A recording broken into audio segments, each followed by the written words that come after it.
North AC ಕಚೇರಿ ಲಂಚಕಾಂಡ freedom TV ವರದಿ ಸಂಚಲನವನ್ನು ಮೂಡಿಸಿದೆ. ನಾವು ಒಂದು ಸುದ್ದಿಯನ್ನು ಬ್ರೇಕ್ ಮಾಡಿದ್ರೆ ಸಮಾಜದಲ್ಲಿ ಅದು ಇಂಪ್ಯಾಕ್ಟ್ ಆಗಬೇಕು. ನಾರ್ತ್ ಎಸಿ ಕಚೇರಿ ಲಂಚಕಾಂಡ ಫ್ರೀಡಂ ಟಿವಿ ವರದಿ ಸಂಚಲನ. ಸಚಿವರ ಗಮನಕ್ಕೆ ಹೋಯಿತು ತಹಶೀಲ್ದಾರ್ ಮಮತಾ ಲಂಚ ವಿಚಾರ. ಕೃಷ್ಣ ಬೈರೇಗೌಡರ ಗಮನಕ್ಕೆ ತಂದ ನಿಮ್ಮ ಫ್ರೀಡಂ ಟಿವಿಯ ಪ್ರತಿನಿಧಿ. ಅವರ ಗಮನಕ್ಕೆ ತಂದಿದ್ದೀವಿ. ಈ ವಿಚಾರ ಕೇಳಿಸಿಕೊಂಡು ಶಾಕಿಗೆ ಒಳಗಾದ ಕಂದಾಯ ಮಿನಿಸ್ಟರ್. ಶಾಕ್ನಲ್ಲಿ ಏನೊಂದು ಮಾತಾಡದೆ ಮೀಟಿಂಗಿಗೆ ಹೊರಟ ಮಿನಿಸ್ಟರ್. ಕಂದಾಯ ಇಲಾಖೆಯಿಂದ ಭ್ರಷ್ಟ ಮಮತಾ ವಿರುದ್ಧ ಹಿಂದೆ ಕ್ರಮ ಆಗುತ್ತಾ? ಎಸಿ ಕಚೇರಿಯ ಭ್ರಷ್ಟ ಅಧಿಕಾರಿ ಮಮತಾಗೆ ಕಾದಿದೆಯಾ? ಲೋಕಾಯುಕ್ತ ಶಾಕ್. ಸ್ವಯಂ ಪ್ರೇರಿತ ದೂರು ದಾಖಲಿಸಿ ತನಿಖೆ ಮಾಡುತ್ತಾ ಲೋಕಾಯುಕ್ತ. ನಾರ್ತ್ ಎಸಿ ಕಚೇರಿ ಲಂಚಕಾಂಡ ಫ್ರೀಡಂ ಟಿವಿ ವರದಿ ಸಂಚಲನ. ಪೇಪರ್ ತುಣುಕುಗಳನ್ನ ಸ್ಕ್ರೀನ್ನಲ್ಲಿ ಬಿಟ್ಟು ಅದು ಹಂಗೆ ಸಮಾಜದಲ್ಲಿ ತಿರುಗಾಡ್ಲಿ ಅಂತ ಹೇಳಿ ಬ್ರೇಕ್ ಮಾಡೋದಲ್ಲ ಸುದ್ದಿಯನ್ನ.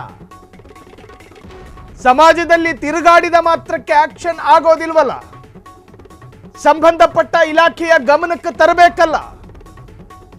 ಮಾಧ್ಯಮದ ವೃತ್ತಿ ಧರ್ಮವನ್ನ ಪಾಲಿಸಬೇಕು. ಹಾಗಾಗಿ ಸಂಬಂಧಪಟ್ಟ ಇಲಾಖೆಯ ಅತಿ ಪ್ರಾಮಾಣಿಕ ಅಧಿಕಾರಿ ಅಂತ ಕರೆಸಿಕೊಳ್ಳುವ ಲಂಡನ್ ಗೌಡ್ರು ಅಂತ ಜನ ಲಾಲಿತ್ಯದಿಂದ ಕರೆಯಲ್ಪಡುವ ರೆವೆನ್ಯೂ ಮಿನಿಸ್ಟರ್ ಬೈರೇಗೌಡ್ರಿಗೆ ಫೋನ್ ಮಾಡಿದ್ವಿ. ಶಾಕ್ ಆದ್ರು, ಹಿಂಗೆಲ್ಲ ಆಗುತ್ತಾ ಅಂತ. ಕೊನೆಗೆ ಮೀಟಿಂಗಿಗೆ ಹೋಗಬೇಕು ಅಂಥೇಳಿ ಒಂದು ಸಣ್ಣ ಕಾರಣ ಕೊಟ್ಟು ಫೋನ್ ಕಟ್ ಮಾಡೋದು. ನಮ್ಮ ಪ್ರತಿನಿಧಿ, ನೀವು ದೃಶ್ಯವನ್ನು ಗಮನಿಸ್ತಾ ಇದ್ದೀರಿ, ಕೃಷ್ಣ ಬೈರೇಗೌಡರ ಬಳಿ ಈ ಒಂದು ವಿಚಾರವನ್ನು ಅವರ ಗಮನಕ್ಕೆ ತರೋ ಪ್ರಯತ್ನ ಮಾಡಿದ್ವಿ. ನಮ್ಮ ಪ್ರತಿನಿಧಿ ಅವರ ಗಮನಕ್ಕೆ ತರೋ ಪ್ರಯತ್ನದಲ್ಲಿ ಸಕ್ಸಸ್ ಆದರು. ಅದನ್ನು ಕೇಳಿಸ್ಕೊಂಡು ಒಂದು ತರಹದ ಆಘಾತ ಅವರಿಗಾಗಿದೆ. ಸೊ ತಕ್ಷಣ ಅವರು ಅವರ ಕಚೇರಿಯತ್ತ ಒಳಗೆ ಹೋದರು. ಇಲ್ಲಿಗೆ ಬಿಡೋದಿಲ್ಲ.